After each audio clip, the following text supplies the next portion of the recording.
past month, disruptive rainfall has led to localized flooding in vulnerable settlements as well as destruction of bridges in parts of the Eastern Cape. The South African Human Rights Commission has today been holding stakeholder meetings about the impact of the rains in the Eastern Cape. To talk more about this, we're joined by the Human Rights Commission's Provincial Manager, Dr. Eileen Carter. Dr. Carter, very good afternoon to you. Thank you so much for your time. So let's begin first with why you set out to even begin these discussions with the communities today. Good afternoon, Thembekile, and good afternoon to the viewers. Thembekile, we have a very clear mandate in respect of the Human Rights Commission's monitoring to go down to communities and see what is in fact happening, especially when something such as a disaster occurs.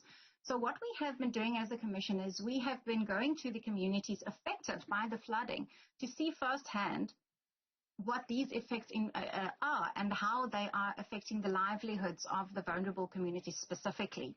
So after having done that assessment, we thought it prudent to invite key stakeholders such as COGTA to the table today to discuss what is being done, in fact, to address the plights of these communities and a way forward, possibly in a short, medium and long term, to address the concerns that we have in respect of this disaster. Run us through then the list of concerns which you presented at this meeting with government. You mentioned COGTA, Cooperative Governance, that's the department that now is leading the charge, especially since the declaration of a national state of disaster in response to what happened in KZN, the Eastern Cape and parts of the Northwest. Well, Thembekile, it has affected the province greatly. There's an estimation that almost 4,000 households have been affected by the flooding in the Eastern Cape. 190 roads have been affected and have been damaged, and more than 40 schools have been damaged as an after effect of the flooding. But a lot of these issues were already in existence before the flooding and the occurrence of the flooding, because the province has been inundated with concerning disasters in the past few years. So it would seem like the issues on the ground are being exacerbated by something that we should at this stage anticipate. The disasters are not getting less. In fact, climate change is proving that these incidences are going to occur on a more frequent basis. So it is something that we are discussing as a longer-term intervention, but we have to also engage on the short and medium-term interventions with the departments and the stakeholders on the ground. And what's been most striking in watching the impact of the floods in KZN, in the Eastern Cape, and in those parts of the Northwest is that even in a natural disaster, this country's levels of inequality are so glaring, even in how quickly people are able to bounce back, so to speak. Absolutely. We have visited a community in Nyandeni where an 80-year-old elderly woman was living in a mud structure, and the structure was fully damaged, and she has had to move in with relatives and family and the community to just be able to have a roof over her head. So climate change is exacerbating the vulnerabilities of our communities, and if we don't address it now, the longer-term effects are definitely going to be lasting. And what is your assessment of the response from government to the overall devastation of people such as the elderly woman you've just referenced? Is help reaching those who need it desperately fast enough? Well, Thembekile, that is the concerns we have raised this morning with COGTA, that there needs to be a monitoring and an assessment done on what has been implemented from government side.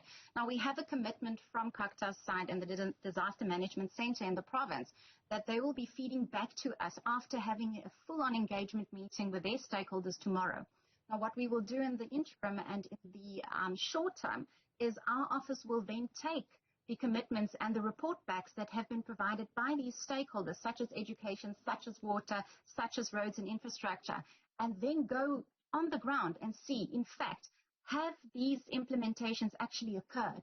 And has the occurrence been realized?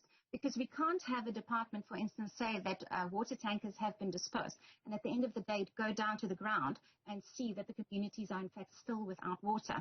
So in the short term, the Human Rights Commission will go down based on the report that COGTA will be providing to us in 7 days, and we will go down and monitor to see had the implementation in fact occurred. And we will feed that back to the COGTA Disaster Management Center. KZN, of course, has taken up the bulk of the government visits, at least from what's been covered in the media, as well as overall media attention and response from charities, etc. I wonder if in all of that, areas such as the Eastern Cape you feel are getting adequate care in helping the people who are affected. Well, we have had positive feedback that organizations such as Gift of the Givers have been on the ground. There's been several organizations that have been assisting the communities in the affected areas.